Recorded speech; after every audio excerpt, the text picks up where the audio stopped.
In an address broadcast by state TV, he said that when he learned about the downing of the plane, "I wished I was dead." He said guard forces ringing the capital had beefed up their air defenses and were at the highest level of readiness, fearing that the U.S. would retaliate.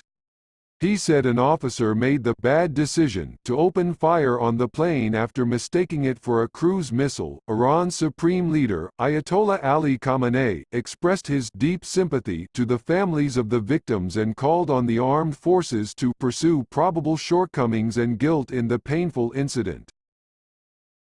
A Navy-guided missile destroyer was forced to sound warning blasts after a Russian ship approached aggressively in international waters, service officials said Friday. The approach took place Thursday while the Arleigh Burke-class destroyer Farragut was conducting routine operations in the North Arabian Sea, officials said in statements posted to social media. Farragut sounded 5 short blasts, the international maritime signal for danger of a collision, and requested the Russian ship alter course in accordance with international rules of the road, officials said. The Russian ship refused but ultimately altered course and the two ships opened distance from one another. Related, Russia has stopped buzzing U.S. ships and aircraft in Europe. General says officials with U.S. Fifth Fleet decried the Russian ship's delay in taking action to comply with international rules, saying that decision increased the risks of collision between the ships.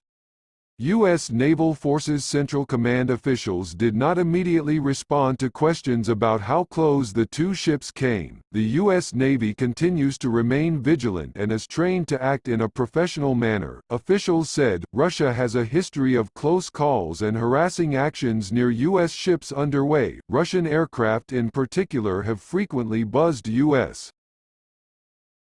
ships, and executed particularly risky maneuvers in 2016 over the destroyer Donald Cook in 2016, less than a month ago, though, the head of U.S. European Command and NATO, Air Force General Todd Wolters, said there had been no incidents of Russian harassment in that region in the last 90 days, a development he attributed to successful deconfliction dialogues.